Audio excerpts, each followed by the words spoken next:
Asociación de Kinesiólogos, estudiantes. Vamos a dar continuidad a esta reunión científica mensual que en este mes tenemos dos temas para hablar sobre el área cardiorrespiratoria. En esta ocasión nos acompaña el magíster Martín Inmediato. Él es licenciado en fisioterapia y kinesiología, él es magíster en fisioterapia, magíster en educación.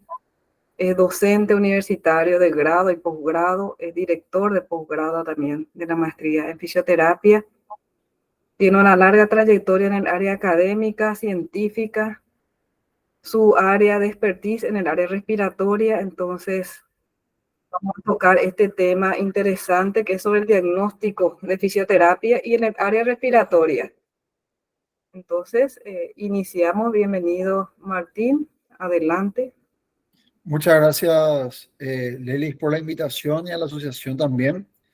Bueno, en realidad, cuando estábamos pensando en el tema para presentar el día de hoy, habíamos pensado en un tema que sea atractivo y relevante, ¿verdad? Entonces, creemos que el establecer un correcto diagnóstico fisioterapéutico es parte fundamental de nuestra profesión, pero tenemos un problema.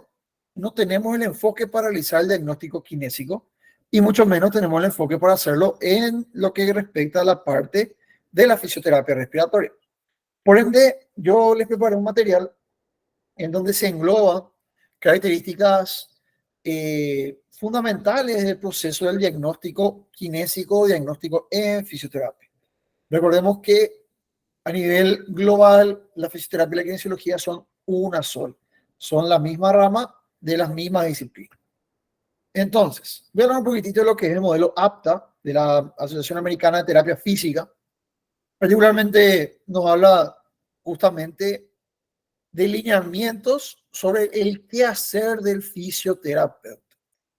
Este modelo de la Asociación de Terapia Física Americana busca justamente mejorar la calidad de vida y la salud de los individuos, avanzando en lo que es la promoción y ejercicio de la fisioterapia, vinculado siempre a los procesos educativos e investigativos, a la toma de conciencia y al entender qué parte cumple la fisioterapia dentro de un sistema sanitario. Entonces, si nosotros tomamos la premisa de ser profesionales del área de la salud, tenemos un proceso de acción, que este proceso de acción lo hacemos siempre, pero tenemos un gran déficit, no lo registramos.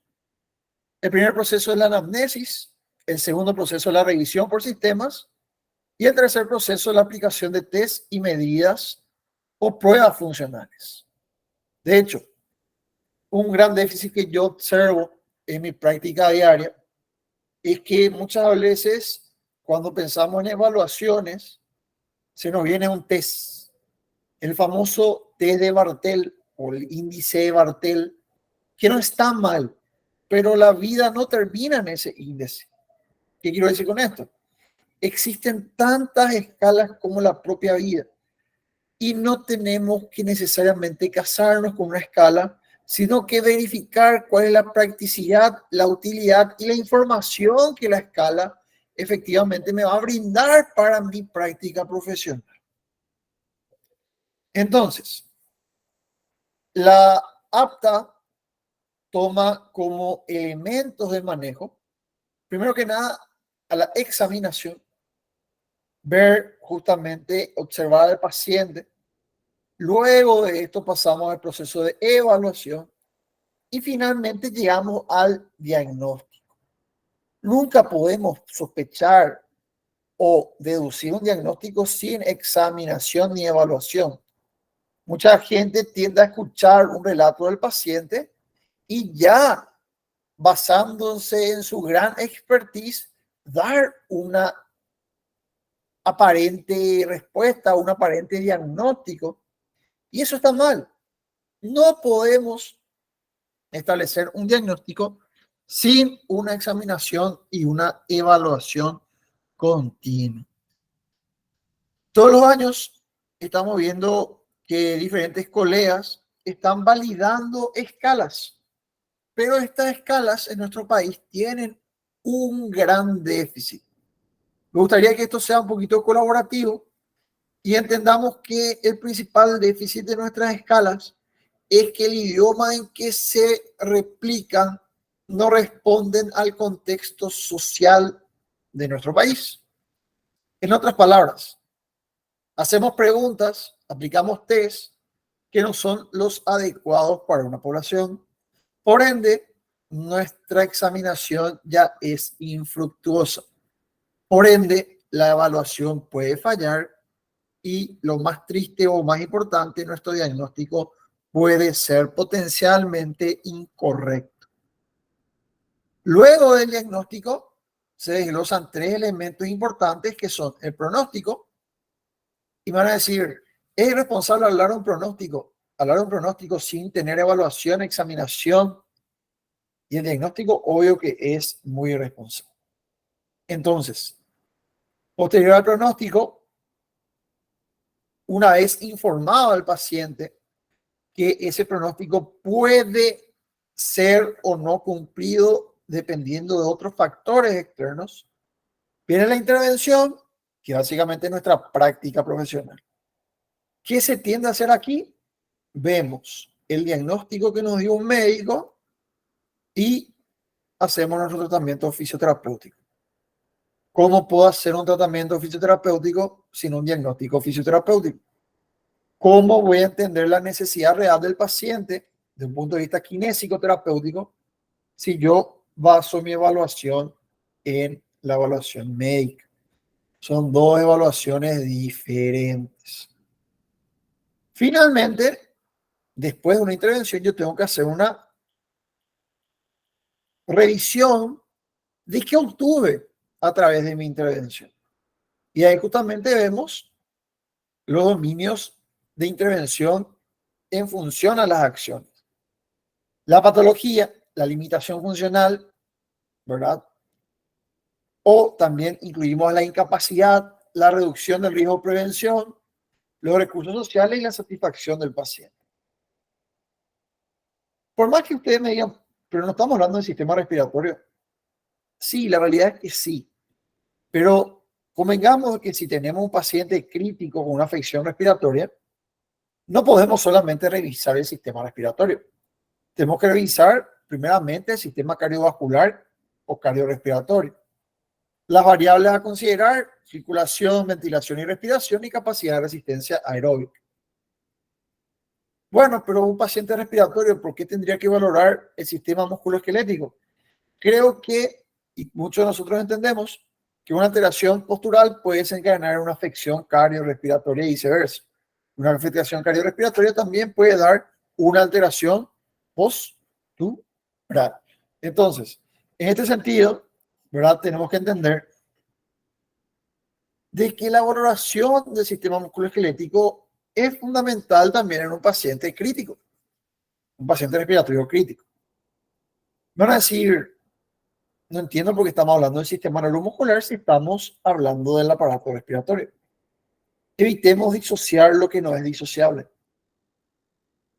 Si el paciente está encamado, no hay marcha, no hay forma de integración, hay pérdida de la función motora, las funciones mentales suelen haberse abolidas, pueden haber daños por componentes como la hiperoxigenación dentro de la terapia intensiva, que afectan al sistema neuromuscular.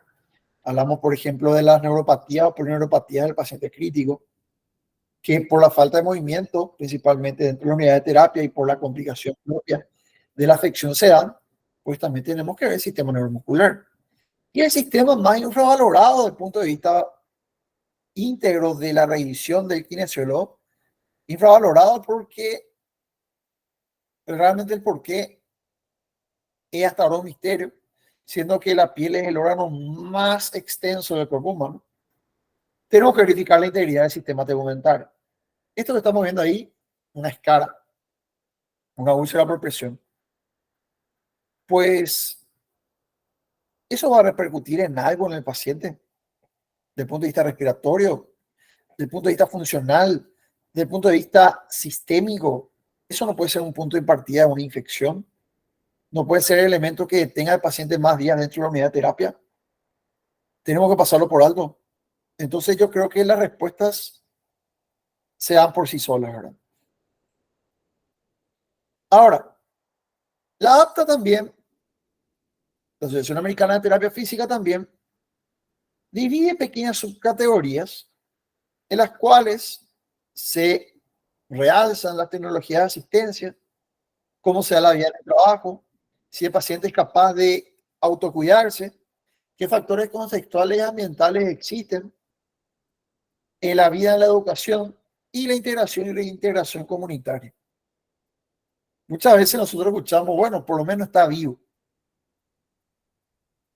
¿Para qué la persona va a estar viva si nosotros no somos capaces de facilitar el proceso de reintegración comunitaria? O sea, partiendo del punto de vista de que el ser humano es un ser biopsicosocial, ¿de qué sirve rehabilitar sin pensar en el componente comunitario? Pues no sirve absolutamente de nada, porque esa discapacidad en un momento va a ser menor para el paciente, pero sin la reintegración comunitaria va a ser su peor pesar. Entonces el modelo de la APTA habla justamente de una espiral virtuosa que se establece a partir del diagnóstico fisioterapéutico. Entonces, gracias a esa espiral, vemos tres elementos dentro del proceso, que son la evaluación, la planeación y la intervención. Y hasta que el paciente logre escapar de la espiral, cuando escapa la espiral, quiere decir que el paciente finalmente es capaz de reintegrarse socialmente. Entonces, esta sería la famosa espiral virtuosa descrita justamente en el libro de Cristancho. Yo hago una evaluación, planeo, intervengo, evalúo. Luego de la evaluación, planeo, intervengo, evalúo. Luego, planeo, intervengo, evalúo. Planeo, intervengo, hasta alcanzar el mejor grado de reintegración social. Muchos me dicen, esto parece más profe una clase de trabajo social. Si hasta hoy en día el fisioterapeuta no comprende su función como pilar fundamental de la rehabilitación biopsicosocial de un individuo, creo que estamos perdiendo el tiempo. Entonces, es interesante, primero que nada, que el entorno reconozca la fisioterapia como una profesión como tal. Muchos individuos, muchas personas aún no comprenden lo que es la fisioterapia. Ahora, ¿por qué se puede dar este fenómeno? Lastimosamente, este fenómeno puede tener múltiples eventos contextuales. Primero, la falta de difusión e información en redes masivas de comunicación. Y no estoy hablando de comunicaciones para nuestros colegas y para nuestros estudiantes, sino, por ejemplo, a la población en general. Al fisioterapeuta se le dio un lugar interesante en la pandemia y ahora en la epidemia, ¿verdad? En la pandemia del COVID y en la epidemia de la chikungunya. Ahora, si bien tenemos como pilar ese reconocimiento, fue consecuente a un evento y no fue previo al evento, ¿sí? Entonces tendríamos que luchar siempre en eso, ¿verdad? Que las personas fuera del área de salud reconozcan a nuestra profesión como tal. La segunda consideración es la tirada de la evaluación, planeación e intervención, denominada EPI, y la repetición en el tiempo hasta el logro del reintegro social del individuo. Entonces ahí está justamente la triada EPI y la repetición en el tiempo. Yo hago una planeación, intervengo, evalúo, establezco mi diagnóstico. Si fue un positivo o hay una alteración dentro de mi diagnóstico, planeo, intervengo, evalúo, diagnóstico, el individuo se encuentra normal y finalmente logro la reintegración social. La EPI se continúa o se interrumpe en el tiempo como resultado del diagnóstico fisioterapéutico. Y esto surge a partir de procesos de evaluación permanente independientemente del diagnóstico médico. Al fisioterapeuta no debe de obstruirlo el diagnóstico médico. El diagnóstico fisioterapéutico es un componente totalmente aparte del diagnóstico médico.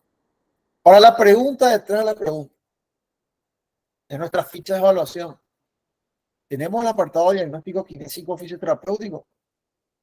¿Realmente lo estamos haciendo? ¿O simplemente anotamos esguince, luxación, neumonía, EPOC y lo seguimos haciendo? Es más, tenemos una costumbre de llamar al paciente por lo que tiene. Es un paciente EPOC, es un paciente asmático. ¿No es acaso un paciente con EPOC? Un paciente con asma. Entonces, mientras nosotros seguimos inmersos en la negación de nuestra profesión al no aplicar nuestro propio diagnóstico fisioterapéutico, ¿a quién podemos reclamar respeto? Si nosotros mismos no respetamos nuestro trabajo.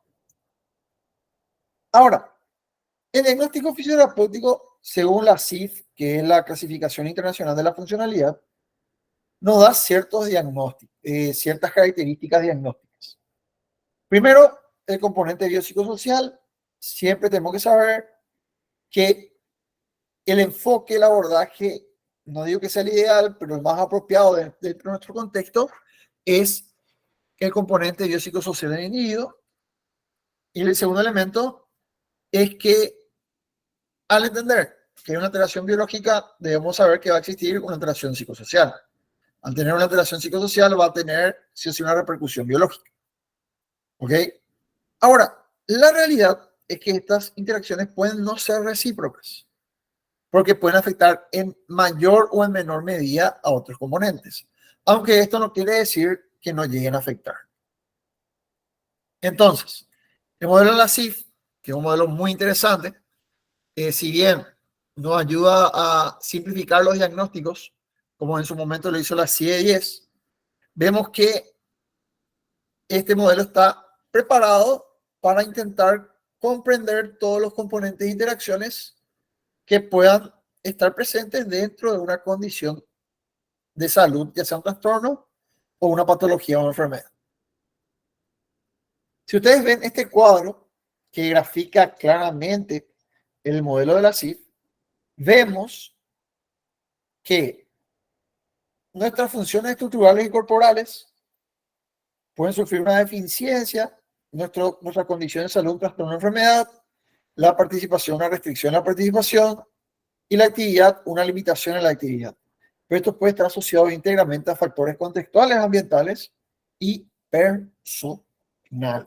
No todos los individuos afrontan de la misma forma una patología, por más que ésta sea diagnosticado por el mismo profesional, en el mismo tiempo, en el mismo lugar. Un dolor jamás va a ser igual a otro en un individuo. Una patología no va a comportarse de la misma forma en todos. Sí va a tener similitudes, pero nunca van a ser estrictamente iguales. Entonces, dentro de los modelos de intervención en fisioterapia hay tres modelos. El modelo que estamos lentamente saliendo, que es el clínico, al modelo que estamos lentamente entrando, que es el biopsicosocial, y al modelo que muchos países ya llegaron, al que se le llaman RBC o rehabilitación basada en la comunidad. Y tal es el caso de Colombia, por ejemplo. Colombia tiene una rehabilitación basada en la comunidad. Todos los miembros de la comunidad tienen un papel y un rol fundamental en el proceso de reintegración del individuo. Entonces, el modelo clínico, el problema es biológico, la enfermedad causa un daño, el nivel de atención es secundario y una de las limitaciones es que realmente provee muy poca información acerca de la discapacidad y no tiene en cuenta los factores socioculturales ni biopsicosociales en sí. El modelo médico reconoce signos y síntomas, identifica la causa biológica y el trabajo es considerado un riesgo potencial para la salud. O sea, el hecho de tener un riesgo para la salud es trabajar. Y nivel de atención nuevamente secundario, limitaciones de vuelta, no vincula al entorno ni a la comunidad del individuo. biopsicosocial, al cual estamos entrando lentamente, ¿verdad? Busca explicar la condición de discapacidad y el retorno al trabajo a partir de la comprensión del individuo.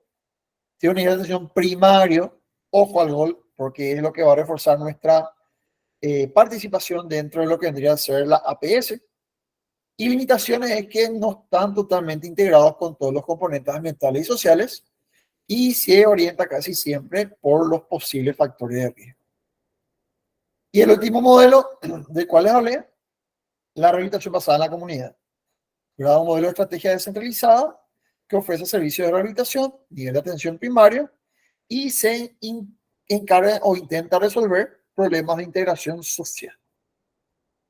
¿Dónde estamos parados? Diría que entre un modelo biomédico y un modelo biopsicosocial. ¿Cuál deberíamos seguir? El de basado en la rehabilitación o en la comunidad. ¿Y cómo establecer como base el empleo de los modelos de intervención? La base es el paciente como persona y no como componente meramente biológico. Bien, terminada esta pequeña partecita, pequeña introducción, voy a hacer rápidamente el diagnóstico kinésico de condiciones o patologías de índole respiratoria, ahora como el síndrome de distrés respiratorio. Entonces, obviamente, si yo me puedo analizar qué ocurre en el síndrome de distrés respiratorio, finalmente tengo que hay un incremento de la permeabilidad vascular pulmonar, el pulmón pierde su extensibilidad y hay una restricción severa del componente ventilatorio. En resumidas cuentas, el individuo no tiene suficiente oxígeno para cubrir las demandas, ¿verdad?, sistémicas. Y no solamente eso, sino que está empleando cada punto energético posible para cumplir con esas demandas. Entonces, otro problema que tenemos es que ese síndrome de distrés respiratorio puede estar acompañado de una ventilación mecánica. Entonces, al estar con ventilación mecánica, se complejiza aún más el cuadro. Como lo dice Cristancho, ¿verdad?, la carencia de sustrato energético interfiere con la actividad física y nos da justamente un parámetro bastante adverso sobre cómo enfrentar las demandas de la vida diaria una vez superado el evento. Entonces, la APTA nos da un patrón de práctica, ¿verdad?, que podría llegar a conglomerar mejor al síndrome de distrés. El síndrome de distrés lo clasifican en un patrón E o F, describen como una deficiencia en la ventilación, respiración e intercambio de gases asociada con disfunción o falla en el bombeo ventilatorio. ¿En algún momento hablé de síndrome de distrés? Pues no, porque ese es un componente que describe la afección desde el punto de vista fisioterapéutico. El criterio de inclusión, un defecto ventilatorio severo, restrictivo, y cuáles son las deficiencias, limitaciones y discapacidades, que son la disnea, asincronía respiratoria, disminución progresiva de la oxigenación, deficiencia ventilatoria, deficiencia de la bomba ventilatoria y limitación en la actividad y participación. Hace lo mismo dentro de una clasificación o patrón F, que también puede entrar, solo que aquí, para incluirlo en un patrón F, tenemos que tener una variación gasométrica importante, semiológica importante, y aparece justamente un componente que es el síndrome de falla multiorgánica sistémica. En cuanto a lo que es la EPOC o la enfermedad pulmonar obstructiva crónica, sabemos que la EPOC es tan relevante en nuestro entorno que hasta tiene una guía de manejo. Se lanzó justamente hace poquito la guía GOLD, que es la guía madre de manejo y abordaje del paciente EPOC, o del paciente con EPOC. Entonces, particularmente, un paciente con EPOC gradualmente va ajustando sus requerimientos de oxígeno. Pero el problema es cuando esos requerimientos se ven intervenidos por un evento agudo o subagudo que impliquen justamente un cambio en, digamos, la funcionalidad respiratoria. Siempre entonces, características importantes que tenemos que observar en estos pacientes, además de lo que podemos observar en sí durante la inspección, en la presencia de tiraje, la presencia de algún ruido agregado patológico o normalidad de la percusión, siempre tenemos que ver también el componente musculoesquelético. Uno decir, ¿por qué musculoesquelético? Porque la fatiga muscular es el componente, digamos, predominante en los procesos de reagudización del paciente con EPOC. Entonces, siempre es importante establecer diferentes patrones de práctica en función a lo que es la EPOC. La EPOC, como ven, pueden incluirse dentro del patrón B, C, D, E y F, ¿sí? El B es que me dice que hay una deficiencia de la capacidad aeróbica resistencia asociada con desacondicionamiento. De hecho, que en este patrón podemos entrar fácilmente, la mayoría de las personas con sobrepeso pueden entrar fácilmente en ese patrón. B. El patrón C nos habla de una deficiencia en la ventilación, respiración e intercambio de gases, además de una alteración en la capacidad aeróbica de resistencia asociado con una potencial disfunción de la limpieza de la vía aérea. Esto es lo más común para pacientes con bronquitis crónica. D, en realidad hay una deficiencia en la capacidad aeróbica de resistencia cuando hay una disfunción o falla en el bombeo cardiovascular. Casi siempre esto se asocia a un EPOC severo o muy grave y hay asociación también con una HTP, una hipertensión pulmonar y un coro pulmonar. Finalmente, el NLF, que ya lo vimos también asociados al síndrome de distrés. ¿Qué les quiero decir con esto? Los patrones son intercambiables en función a la que, vaya la redundancia, a la funcionalidad del individuo. Neumonía. Diagnóstico del paciente, neumonía. Ahora, ¿qué pasa con esa neumonía? Hemos visto pacientes con neumonía estando sentados en su casa, pacientes con neumonía en terapia intensiva, pacientes con neumonía en terapia intensiva intubados, pacientes con neumonía en terapia intensiva extubados. ¿Puedo tener diferenciaciones? Obviamente que sí, depende de muchos aspectos. Ahora, si bien puedo tener neumonía asociada a la comunidad, para sacarla dentro del aspecto de la asociada al ámbito intrahospitalario o al ventilador en sí, el problema es que la asociada a la comunidad, o la NAC, tiene un impacto en el movimiento pulmonar sistémico que puede justamente afectar la funcionalidad alveolar y, en fin, en función a la extensión de esa parálisis o disfunción, complicar el cuadro clínico del individuo. Entonces, obviamente, tenemos de que la capacidad del paciente tienda a realizar justamente movimientos se limita porque el oxígeno que está llegando con mucha dificultad se reorienta a cumplir funciones metabólicas vitales. Y a expensa de esto también a un aumento de la concentración de dióxido de carbono. Finalmente, el estado infeccioso del paciente puede dar una deficiencia de limitación para prácticamente ejecutar cualquier actividad. ¿Qué patrones podemos contemplar dentro de lo que son las neumonías asociadas a la comunidad? Según la APTA, tenemos el patrón 6F, ¿verdad? Aquí ya lo estuvimos viendo nuevamente en las patologías anteriores. De vuelta, los patrones son intercambiables entre las funciones abolidas o alteradas desde el punto de vista de las diferentes patologías respiratorias. Muy bien. Básicamente englobé estos cuadros clínicos porque creo yo son los que más vamos a encontrar desde el punto de vista respiratorio. Recordemos siempre que el diagnóstico kinésico está abordado en los aspectos de la limitación anatomofuncional, cómo esa limitación afecta las actividades de vida diaria del paciente y cómo afectan finalmente su participación social. ¿Ok? Si tenemos en cuenta esos tres parámetros clásicos, podemos establecer el diagnóstico kinésico no solamente para afecciones respiratorias, sino que para cualquier tipo de afección musculoesquelética, neurológica, tegumentaria, entre otras. Muy bien. No sé si hay alguna consulta, pregunta.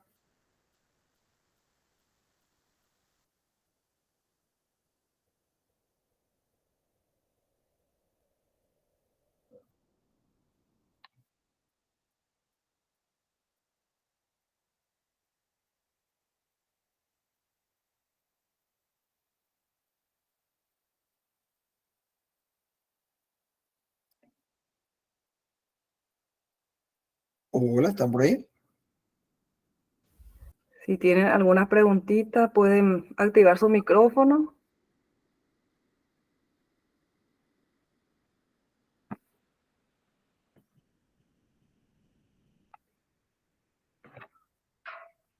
Yo tengo unas preguntitas.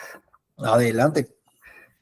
Martín, en el caso de no tener los estudios complementarios y estamos haciendo una atención a nivel domiciliario y ese paciente ya es crónico y todo el historial clínico que tenemos ya fue de sus antecedentes agudos, ¿cómo podemos hacer un diagnóstico fisioterapéutico en el área respiratoria o motora? ¿Cómo, sin Claro, tener ese documento, cómo podríamos hacer o va a ser incompleto? no va a ser incompleto, porque para eso también tenemos test que van a reforzar nuestra evaluación, nuestra mirada. Por ejemplo, un paciente con EPOC, hoy en día la escala de St. George se aplica como un elemento importante en cuanto a la medición de calidad de vida. Y para nosotros la calidad de vida es un indicador, justamente lo estuvimos hablando recién. O sea, la carencia de estudios complementarios no fundamenta que el kinesiólogo no elabore su diagnóstico kinésico. ¿Ok? Yo puedo recibir el día de mañana, y voy a poner un ejemplo quizás no tan asociado a la parte respiratoria, puedo recibir un paciente con una fractura, ¿sí? Sin saber que es una fractura, pero yo veo que el paciente tiene impotencia funcional, edema muy marcado, un proceso inflamatorio muy marcado, un recocimiento en la zona, tumefacción. Yo voy a hacer un diagnóstico en donde voy a marcar que hay una impotencia funcional que imposibilita al individuo a realizar marcha de actividades de vida diaria asociadas con la marcha, limitando su participación social y deportiva, sin necesariamente tener yo la imagen de una fractura. No sé si me explico, ¿verdad? O sea, está bien trabajar en conjunto con medicina, con los médicos. No quiero tampoco que se entienda como una declaración de guerra de que primero mi diagnóstico kinésico, después tu diagnóstico médico. Pero dentro de mi función y de mi capacidad como profesional kinesiólogo, tengo que entender que mi diagnóstico es totalmente independiente de lo que ocurra con el médico. Muchas veces nosotros recibimos órdenes médicas que digan, favor, sentar al paciente, cambio de cúbito, y el paciente, nosotros lo vamos a ver y no está hemodinámicamente estable. ¿Cuál es mi criterio de evaluación? En la monitorización hemodinámica me brinda información sobre la incompetencia del sistema cardiovascular de poder ser sometido ese individuo a movilizaciones o a cambios posturales. No, pero hay que moverle. Está bien, yo siempre soy partícipe de que el paciente se tiene que mover. Pero en casos, por ejemplo, de un síndrome de distrés respiratorio agudo, severo, muy severo, es una limitación absoluta. ¿Por qué? Porque yo sé que funcionalmente hablando, ese paciente está empleando todos los componentes metabólicos habido y por haber para sostener su vida.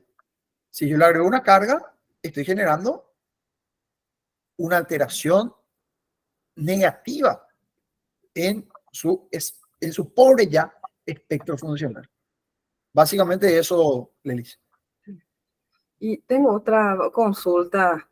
Si bien el diagnóstico kinésico, eh, vamos a decir que destaca o visibiliza la autonomía, ¿por qué no se usa? ¿Cuál es la barrera que, según tu experiencia, tienen los colegas tanto en el sector público y el sector privado por la no utilización, incluso no registro en una historia ya impresa, ¿verdad? En un formato establecido?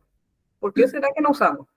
Yo creo que hay una serie de factores. Primero que nada, las mallas curriculares de las universidades, tanto las nacionales como las privadas, las públicas como las privadas, recién ahora empiezan a sacar el contexto del diagnóstico kinésico. Si vemos en cuanto a referencias bibliográficas, el libro más nuevo que yo reconozco de diagnóstico kinésico es del año 2002, entre comillas más nuevo, porque hay mucha información y muchos artículos que hablan sobre el diagnóstico kinésico, pero el problema es la pobre aplicación. Es más, el autor que yo estuve citando, que es el licenciado Cristancho, William Cristancho, él en su libro de terapia intensiva, te habla de esto. Nadie se espera encontrar esto en un libro de terapia intensiva. Yo creo que de divulgación al respecto de lo que es nuestro diagnóstico kinésico, Y no quiero decir que el diagnóstico kinésico que yo les propongo sea el ideal, pero el modelo de la APTA es un modelo bastante aceptado, obviamente en países anglosajones, y es muy interesante la propuesta que hace desde el punto de vista de no solamente englobarnos en un parámetro, sino de tener todos los parámetros presentes independientemente de qué padezca el individuo. Que para mí refuerza muchísimo la mirada holística y global del colega en el ejercicio de su profesión. Creo que la profe Gloria Ahí está la quiere dar profe. una pregunta o dar un aporte. Adelante. Hola, ¿cómo están? Se me desactivó el micrófono, le estaba hablando a mi perrito. Perdón. No, no se escuchó nada, profe, tranqui. Felicitaciones, me encanta todo.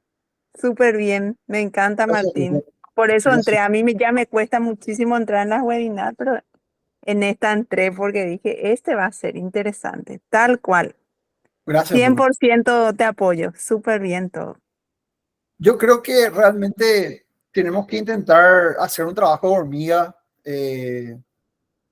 No sé si sea la asociación el medio de reforzar constantemente nuestra utilidad, de reforzar la palabra diagnóstico kinésico, que genere inclusive incomodidad, duda, para que sea atractiva para nosotros. O sea, nuestro diagnóstico kinésico es por lo que estudiamos. Tenemos que aprender a diagnosticar para tratar y no tratar para diagnosticar. ¿Sí? Muchas veces nosotros hacemos tratamiento y, mira, boche, tenías otra cosa. ¿Y cuándo te diste cuenta? Cuando terminaron las sesiones de tu paciente. Entonces, ¿estamos haciendo algo mal? Yo creo que sí. ¿Y qué es lo que estamos haciendo mal sin que nadie se ofenda? Estamos actuando con un perfil técnico, no con un perfil profesional. Esperamos y preferimos que alguien nos dé las indicaciones de qué hacer antes de tomar nosotros la responsabilidad de hacerlo. Cuando la ley salió, yo dije algo. Tenemos un gran poder. Nuestra autonomía, las documentaciones que podemos elaborar, pero tenemos una gran responsabilidad y muchos aún huyen de esa responsabilidad sin qué ni para qué. Yo creo que entre las barreras que tenemos, uno es el poco conocimiento y preparación, digamos, ¿verdad? Para las generaciones de promoción que aún no tuvieron la oportunidad de recibir esta formación en el grado. Uno, esos desconocimientos. Y otro verdaderamente el factor tiempo, porque en el sector privado uno anda con un corto tiempo para atender a sus pacientes y el registro de escribir en una historia es la primera barrera que encontramos porque no escribimos todos los datos. Y en el sector público también es así, ¿verdad? La alta demanda de pacientes, usar escalas extensas, el poco tiempo que tenemos. Yo sé que es una excusa muy simple, vamos a decir, Pero muy entendible, común. pero Sí. entendible. Y eso, particularmente, creo que eso es lo que nos impide. Y también tener en cuenta que el diagnóstico kinésico cambia momento a momento. Ahora no es como el diagnóstico médico que uno ya se le etiqueta con esa patología, pero el kinésico Es puede dinámico. evolucionar o involucionar de un momento a otro.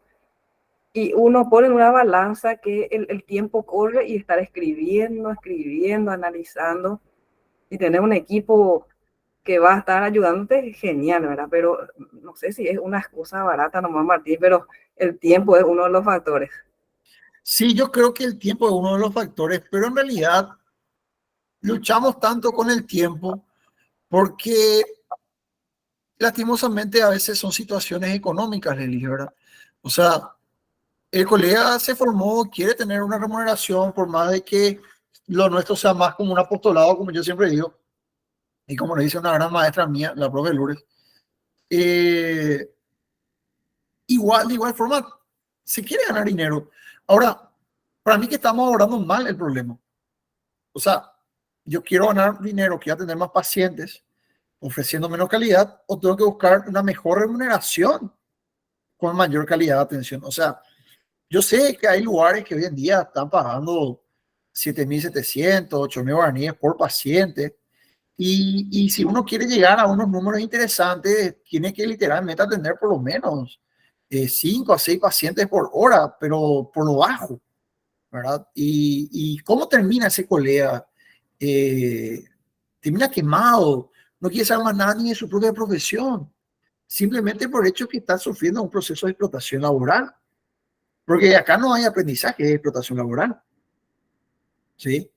Entonces, reflexionando, ¿verdad? Yo creo que también habría que gestionar un cambio en estos servicios que se le proponen a nuestros colegas, de que vean un poquito más allá de la ganancia económica y que brinden un servicio de calidad.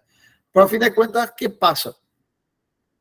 Los servicios a mansalva generan disconformidad en los usuarios. Y el paciente no es que ya no va a ir a vos, fisioterapeuta, va a desconfiar de ir a fisioterapia, ya sea con Norma, con Pamela, con Lely, con Gloria, conmigo, porque recibió una mala atención, que probablemente no fue culpa del colega, sí culpa del sistema. Yo responsabilizo bastante al sistema sanitario que tenemos. Sí, esa es una debilidad, verdaderamente, el sistema sanitario. Y yo, bueno, desde el área pediátrica, por ejemplo, en los niños encontramos un diagnóstico que sitúa la parte social, ¿verdad? Generalmente con los estudiantes vemos el diagnóstico que está escrito y dice riesgo social. Y pregunta al estudiante, ¿por qué tiene un diagnóstico como ese? Y ahí es donde nos ponemos a pensar ese contexto social, cómo interactúa, ¿verdad? Con la patología, con ese componente anatómico alterado. Pero extraer esa información desde un servicio público o privado, el contexto social a veces escapa del fisioterapeuta, ¿verdad? Si tenemos un equipo donde está el trabajador social, el psicólogo, el médico clínico, recabamos información maravillosa que te sitúa en el contexto social. Pero si el paciente ya es poco colaborador, la historia es muy escueta, escapa de situar todo ese componente. Nos quedamos con las escalas funcionales nomás muchas veces. Sí, No sé si es tu experiencia, ¿verdad? y la realidad, aunque nadie se dé cuenta, se está limitando tremendamente también los procesos de investigación. No podemos hacer investigaciones sobre nuestras actividades porque no se registran. Yo soy tutor de tesis y mis estudiantes suelen pasar las 1.001 noches intentando buscar registros de propios colegas para ver qué se hace.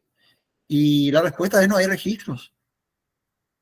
¿Cómo podemos demostrarle a la sociedad lo que servimos, lo que valemos, si no registramos lo que hacemos? Y es una cuestión bastante fuerte, pero real. Es un contexto bastante real. ¿Sí? Es difícil, pero yo creo que en algún momento se va a dar. En España, por ejemplo, quisiera hacer una acotación. Los kinesiólogos están tomando, literalmente están tomando espacios públicos hasta ser escuchados. Hay una página que está en redes sociales, se llama Fisio Saturado, y ahí pueden ver todas las grandes manifestaciones de colegas españoles en búsqueda de reivindicar sus derechos y oportunidades dentro del sistema de salud público y del sistema de salud privado. Es decir, salieron todos los fisioterapeutas españoles a decir basta. Yo creo que en algún momento, en alguna oportunidad, eso tiene que ocurrir aquí. Sí, vos sabes que tocando ese tema y en paralelo con el diagnóstico kinésico, la autonomía entre los países que han evolucionado y que se estancaron, ¿verdad? Europa se estancó verdaderamente en varios aspectos, si bien fueron históricamente los primeros en crear las escuelas de fisioterapia, se quedaron ahí, ¿verdad? Latinoamérica, Brasil, Colombia, Argentina, ¿verdad? Está en la vanguardia. Es una pena que los colegas en Europa estén reclamando esos espacios, sabiendo que fueron los primeros, ¿verdad? En participar en lo que es la evolución de la profesión. Sí. Y también así leyendo artículos y siguiendo el Twitter, sobre todo, suelo leer. Hay un conflicto interesante entre los fisioterapeutas y los profesores de educación física en los espacios de salud pública y en el área de la prevención. Y eso aún a nivel nacional no se nota tanto. Creo que no llama la atención posiblemente, ¿verdad? Pero en España, sobre todo, suelo leer que hay un conflicto de intereses en el campo laboral. No sé verdaderamente cómo está establecido sus normativas, sus leyes, pero esos espacios ojalá que nosotros podamos ir ocupando también para ganar más experiencia en el área preventiva. Así es.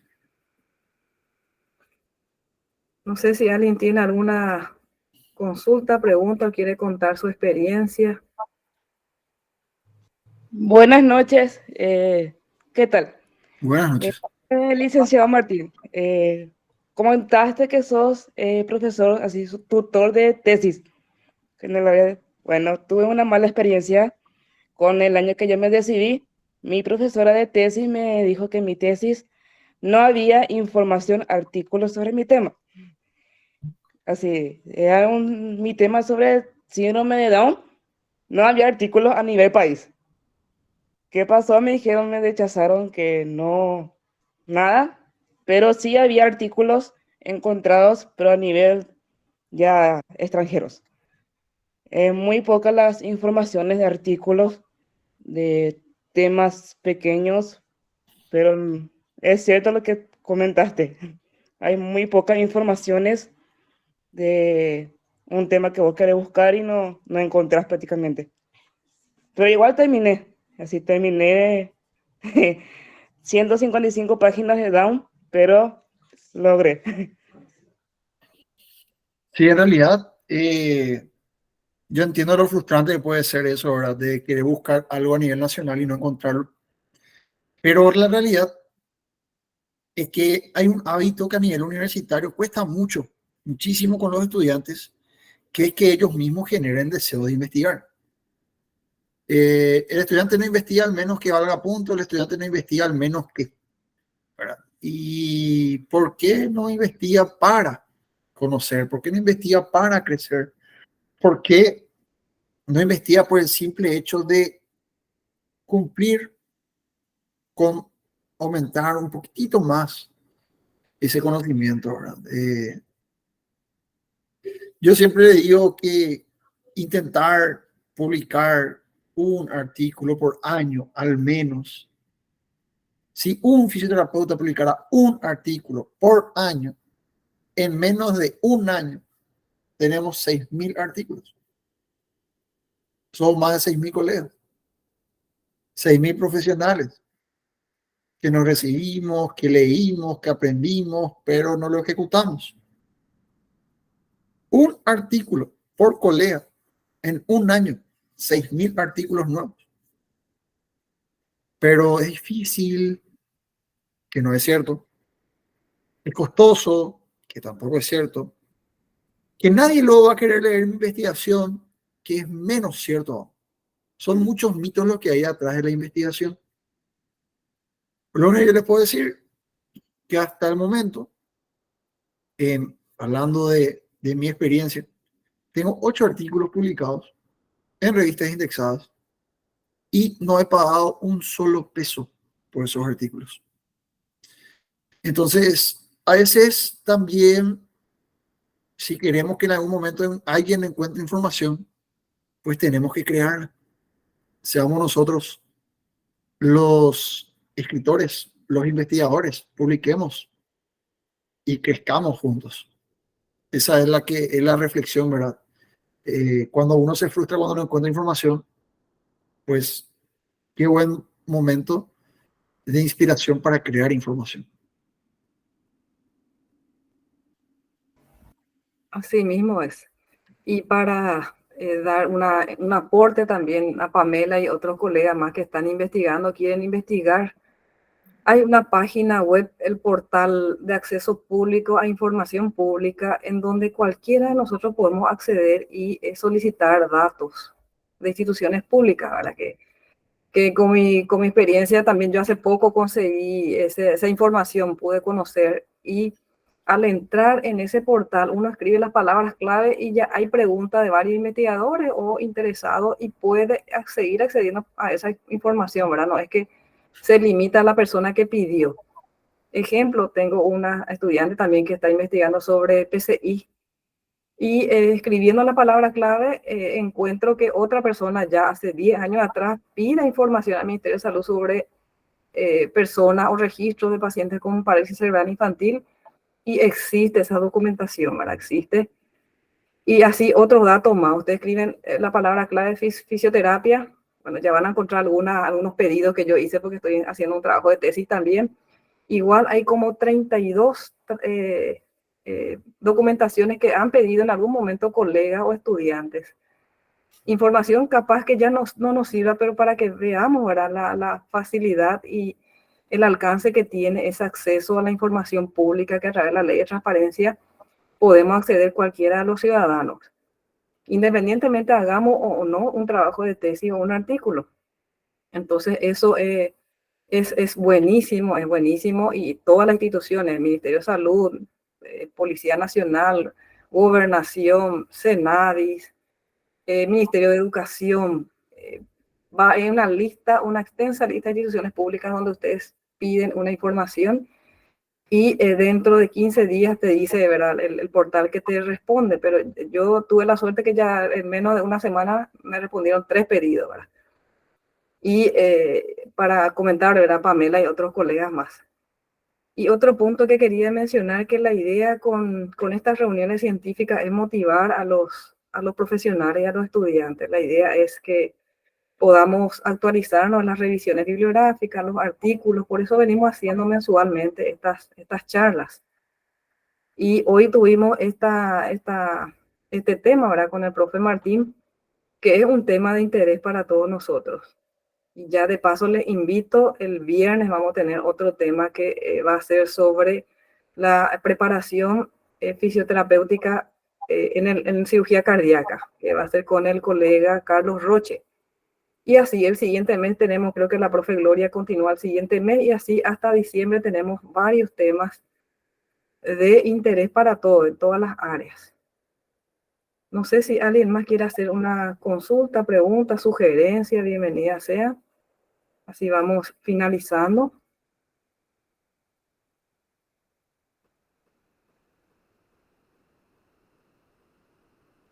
Norma. Tan solo felicitar una vez más al licenciado Martín y a vos también, licenciada Lelis, por seguir adelante y animarle a todos los colegas, así como dijo el licenciado Martín, hay revistas donde no se paga y que buscan buena información. También están los portales, como dijo la licenciada Lelis, para ir buscando la información y siempre atiendan cuando uno quiera hacer un trabajo, con quién comparte la intención de querer hacer ese trabajo. Porque muchas veces la persona que te dice que no se puede hacer ese trabajo no tiene publicado ni un artículo científico. Entonces no tiene esa autoridad para decirte porque no sabe cómo se hace o cómo se intentó hacer ese trabajo. Lastimosamente, muchos de los tutores que tenemos tampoco publican artículos. Entonces, tengan cuidado con cómo tomar lo que le dicen las personas. Y mejor que sea una persona que ya estuvo en el camino o que está en el camino y que está intentando o que ya por lo menos publicó 1 o 2 artículos, está en eso, ¿sí? Porque a veces nos pintan como la investigación algo muy difícil y no es así. Al contrario, yo creo que nos facilita el camino y nos ordena muchísimo, incluso en las evaluaciones, también en el diagnóstico kinésico, porque con el método de la investigación es un método sistemático, como lo debería ser, así como presentó el licenciado Martín el tema de la evaluación, la propuesta de tratamiento, la reevaluación, todo va unido. Y eso, muchas gracias y a seguir adelante. Gracias, profe. Gracias. Buenas noches, profe. Buenas Buenas noches. noches. El profe Martín es el que le salva a todo el mundo y siempre dispuesto en colaborar en lo que sea. ¿Sí? Gracias. Y realmente es muy interesante el proceso de actualización. Yo cuando recibo una información de ustedes que están haciendo una charla, lo que sea, yo le publico a todas partes, el que quiera que pueda actualizarse. Es muy interesante estar actualizado, ¿sí? Y que tenemos un lineamiento que seguir. No es fácil porque sabemos que no tenemos tiempo, ¿sí? No, mira, yo tengo la gana de investigar, de publicar, pero si no tengo tiempo disponible, a veces yo almuerzo en mi vehículo, manejando inclusive, porque no hay tiempo. Sabemos los que nos dedicamos a docencia y al trabajo, ¿sí? Generalmente no tenemos tiempo. Imagínense en investigación de vuelta, así que, pero hay que luchar contra el sistema, ¿sí? Yo conozco personas, yo no trabajo en un lugar público, le comento, ¿sí? Siempre fui independiente por ese mismo motivo del sistema. El sistema te obliga a tener un horario muchas veces más corto de lo que se debería de tener. Entonces, es una lucha mía, ¿verdad? Nunca pertenecí a un grupo porque yo, antes de recibirme, ya tuve la oportunidad de estar trabajando en un proceso así bastante complejo y decidí no trabajar por ese mismo motivo. Yo conozco grandes profesionales que trabajan 30 minutos en una fisioterapia pública y en un privado lleva de 1 hora 20 más o menos, ¿verdad? ¿Y cuál es la diferencia y la ventaja? Y nada, felicitarle, profe, ¿sí? Gracias, Norma, muy amable. Muchas gracias al profe Martín, muchas gracias a los participantes. Entonces damos por finalizado esta reunión científica. Nos encontramos el viernes. Vamos a estar difundiendo el link para poder ingresar. Y así sucesivamente en agosto hay otras charlas. Entonces agradecemos de parte de la asociación que estén con nosotros participando. Agradecemos al licenciado Martín, ¿verdad?, por su aporte. Y bueno, damos por concluido entonces esta reunión científica. Muchas gracias por la invitación, Lelis, y a la Asociación de Kinesiólogos también, obviamente. Y bueno, les deseo muy buenas noches y gracias por su tiempo. Buenas noches para todos.